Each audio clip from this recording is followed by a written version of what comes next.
And we're back to talk about arrays again. In the first section, when we talked about arrays, we said that they looked something like this. Square brackets, and we can put whatever we want. We'll just put in a few numbers here. So these are arrays, and we talked about the fact that we can do for loops with them. We can do for each with them, which was new in ECMAScript 5. And today we're going to learn a few more. But before we do that, let's remember how the for each works. Let's say we wanted to multiply every single number in the array. We can just do const, remember. Now we can just use our new ES6 syntax. And we can say that new array equals array dot for each, and it reads nicely, right? For each array, we are going to use a number, and we're going to use arrow function. Again, no more function word. Everything looks nicer this way with the fat arrow. And for each number in the array, we'll say number times 2. So multiply everything by 2. Now let's see what that gives us. Console.log new array.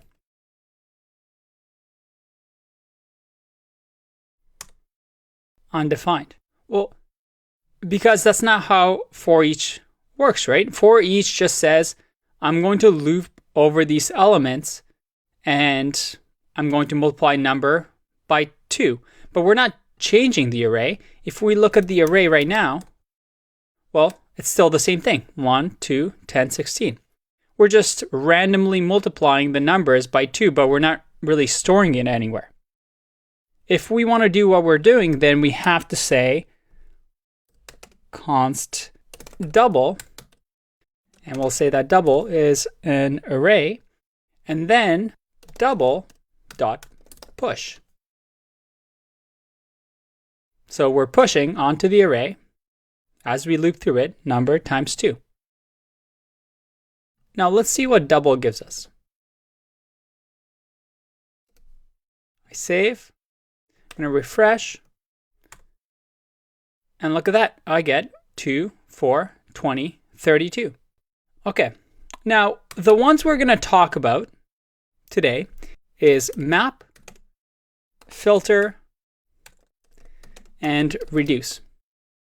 I would say that these three are probably the most important methods that you'll use in your day-to-day JavaScript.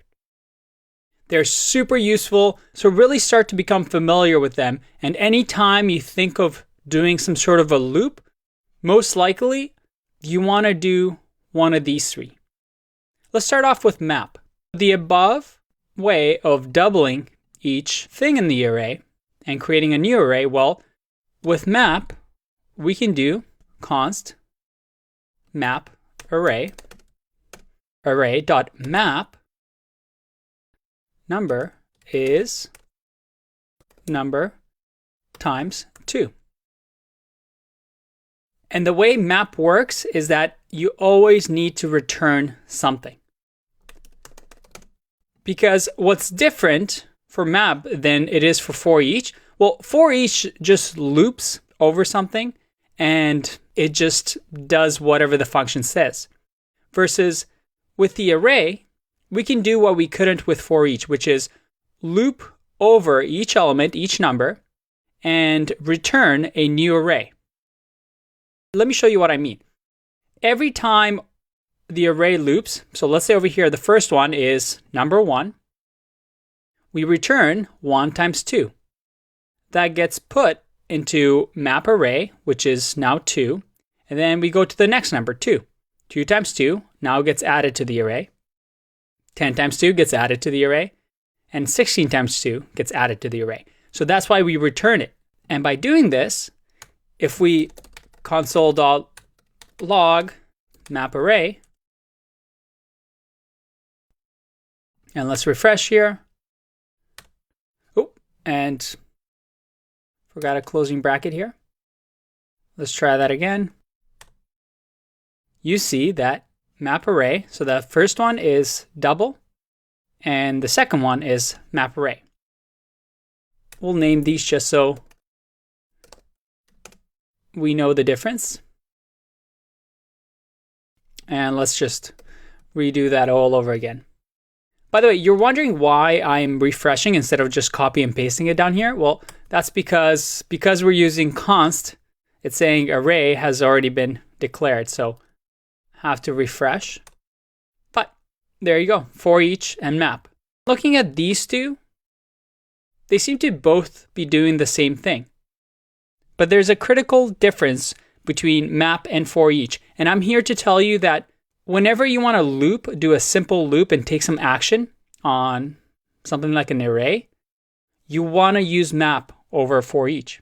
With for each, the operation may do nothing. You can just leave this completely blank or do console log, because all for each cares about is to iterate, which is going one by one, to iterate over a collection of elements like 1, 2, 10, and 16, and apply whatever operation we tell it to on each element. Now, map, on the other hand, has a restriction on the operation.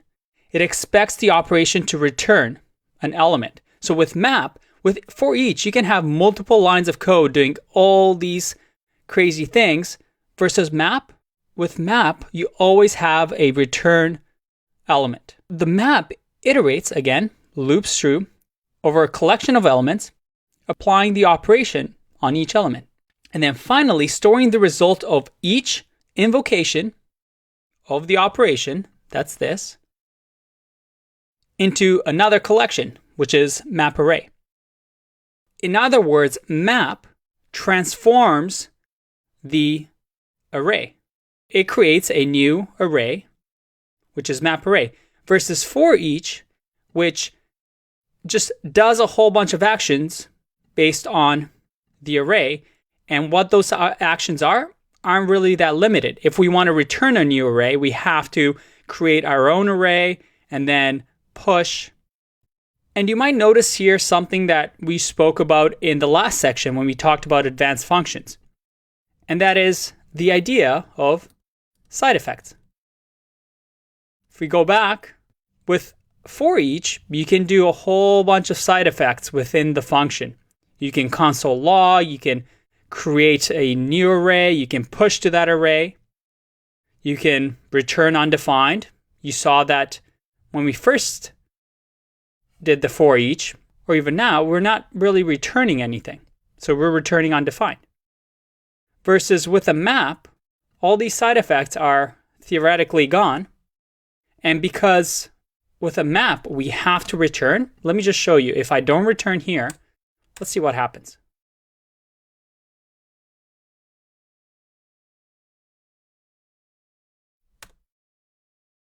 I get map, undefined, undefined, undefined, undefined. Right away, we know that we're doing something wrong that we need to return. And as we mentioned in the previous section, we've now created a pure function where there's no question about whether we return or not. We have inputs, a function with no side effects that just simply returns a value. Again, a very important concept. We want to keep things acting in an expected way. We don't want to have a piece of code that lives on a website, let's say for 4 years, and somebody comes along who doesn't know it intimately, and all of a sudden have all these side effects happen that they don't know about. Again, we want to write pure, simple functions, and that is what map allows us to do. And the other important thing is that we're not changing the array. This array stays the exact same with map because we're always just making a new copy of the array. We're never mutating the data. All right, so that was map. Let's bring back the return here, and let's bring back the console. I also want to show you that when you only have a single parameter with an arrow function, you can actually avoid the brackets. And again, because we're returning, and we're just returning a single line here, we can do shorthand, which is just this. How much cleaner does that look? Let's again test it out. There you go, everything's looking nice. Look at that difference between the map and the for each. The next one I'm going to show you is filter. Now with filter, we can say filter array. And as the name suggests, we can filter our array with a condition. In our case, we can say, let's return all the elements in the array that are above 5. So we can say number is greater than 5. And as with map, this returns a new array. So we have to return something because filter array is going to contain that information. So the way you read this is filter this array, which is up here. As you're going one by one, so number will be first 1. Return is 1 greater than 5. In this case, it's going to say that's false. So we're not going to add this into the filter array. Then it iterates to 2. Is 2 greater than 5? Nope, that's false. So it's not going to go into the filter array. Is 10 greater than 5? Yes, it is. Good. 10 is going to go into the filter array. And is 16 greater than 5? Yep. Then 16 is going to go into the array. And again, because it's just a single line, we can do short form here. And now if we console.log, and we'll say filter array, and refresh, we get the filter containing 10 and 16. If we do equals to 5, well, in that case, we get an empty array because nothing equals 5.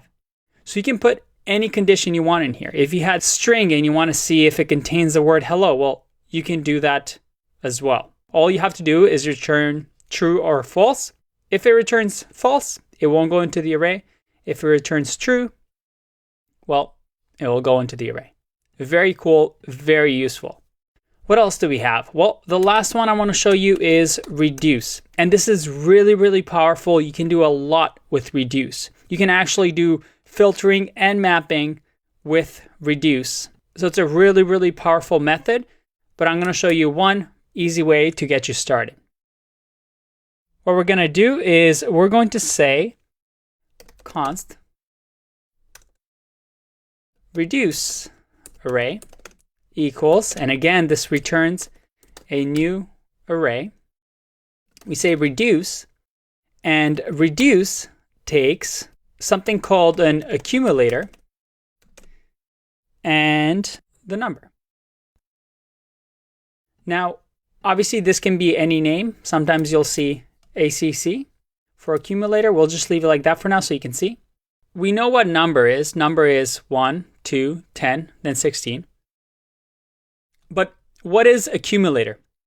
Well, accumulator is something where we can store the information that happens in the body of the function. Let me explain. Accumulator plus number. And again, because with reduce, we're returning an array, we have to return a value. And what we're saying here is that every time you iterate, so let's say the first go around, you have number 1. Accumulator plus number 1 equals, let's say if the accumulator is 0, then it will equal 1 now. 0 plus 1 equals 1.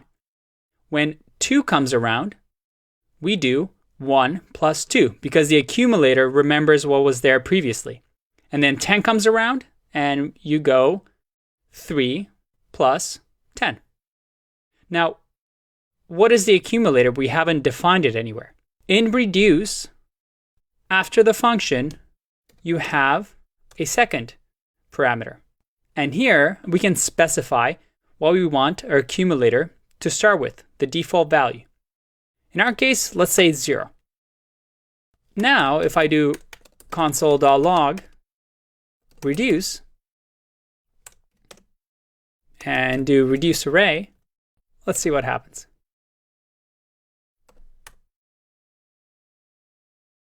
We get reduce 29 because 10 plus 16 is 26 plus 3 is 29. If I change this to 5 and I copy and try this again, we get 34 because the starting number is now 5. Very cool. So that's it. I want you to remember these 3 methods because you're going to be using them a lot in your career. They're very, very useful. They're pure, which means every time we do an operation, whatever inputs we get in, it always returns a value and there are no side effects. And as you can see, they're very easy and simple to read. So get used to them and good luck with the exercises after this video. I'll see you in the next one. Bye-bye.